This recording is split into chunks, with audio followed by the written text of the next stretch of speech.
Hello and welcome to Fiberman. A few weeks ago, about 8 weeks ago now, we lost our little Wally dog, and I have talked about trauma and what have you regarding fibromyalgia and how it affects pain.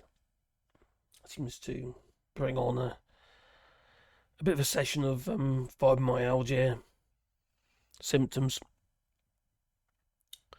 but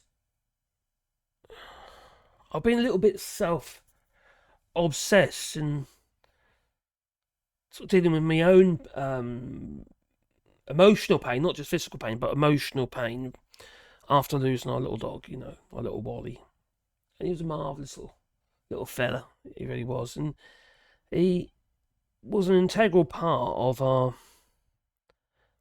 day-to-day life, our routine. And he was a cheeky little sod. He was a naughty little boy. That's kind of why we loved him, if you know what I mean. He was just, he was a right little dude. Bonny little fella. Demanding. Very demanding. And although he obviously has left a bit of a hole in my heart regarding, emotionally, feel like something's missing, obviously.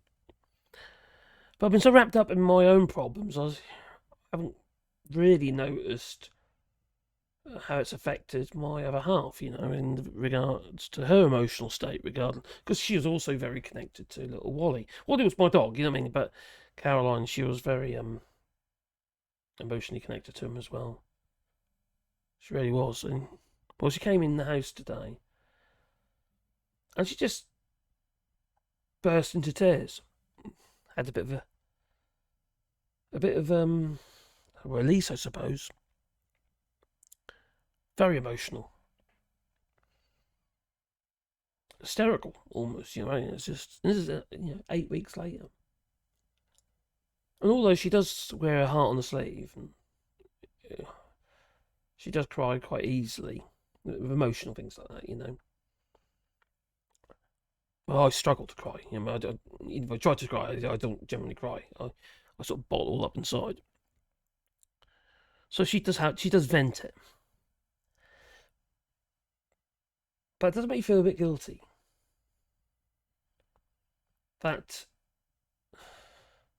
I haven't necessarily noticed her pain and how she's still suffering because we lost our little dog. Now, some people can say, "Oh, is it a dog?" No.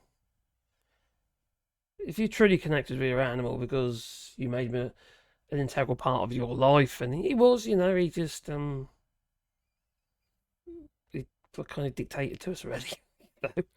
There's us sitting on the floor while he's on the sofa, a bit like that, if you know what I mean.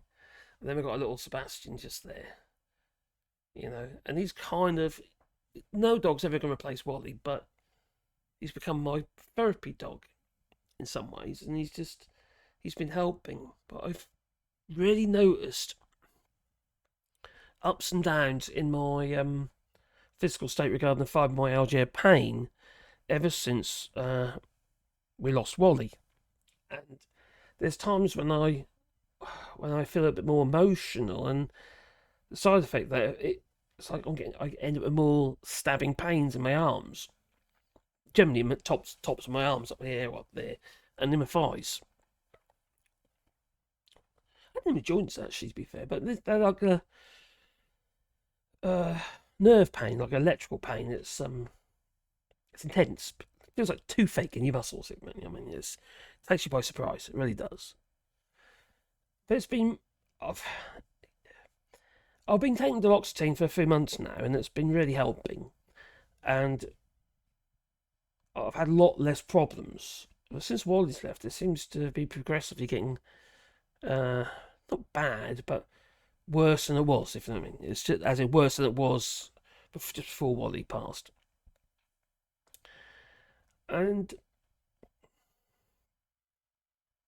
I suppose that's trauma for you, you know. God knows what we're going to be like when little Sebastian finally goes, or Pandora's sleep down there. She's just over there. You can't see her, I know. But it's difficult. That is trauma, isn't it? It's almost like I was about to say postnatal, but it's like it's post something anyway. It's a trauma, and they say with fibromyalgia, trauma brings on, in some cases, fibromyalgia anyway. You had a shock in your life, and it's called a nervous shock, and it can trigger fibromyalgia. You might never had it before. Well, I've had it for several years now. I've only been diagnosed recently, but I've had it for quite a long while. Loads of tests over a period of time come up. Is it this? Is it that? Finally, they decided it was fibromyalgia, treating it accordingly. But it's one of the worst things. I know I've got to lose weight. I know I've got to do this. I need to do that. Get some exercise, etc., to help manage the pain. The fibromyalgia. But trauma, in the sense of it's emotional. It's not going to go away, is it? And you're not going. I'm never going to forget about it. It's always going to be there. It's just how you manage it. It's how I deal with it. And I tend to keep myself busy, you see, all the time. But it's usually when you're sitting down and just maybe having a coffee and thinking about stuff, or you just, you see a picture of a little boy and just reminds you of stuff, or comes up on my phone, you know. I've got them on my screensaver on my phone, or sorry, the wallpaper on my phone. Because I don't want, there he is. That's my little Wally. You probably can't see him very well, but he's there. I'll tell you what, I'll just turn that automatic exposure off. On, sorry. Yeah, but see, there you go. There he is. So that's my little Wally, We were joined at the hip, we were.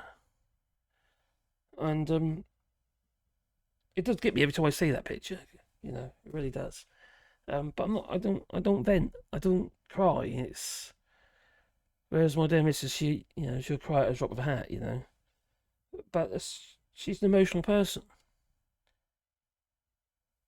But I'm just aware that I need to be more aware that she's also in pain. It's quite easy to be wrapped up in your own problems and not necessarily be open to other people's. Yeah. Anyway, that was me. I just thought I'd just get it out there. Toodaloo. Please be the old like button.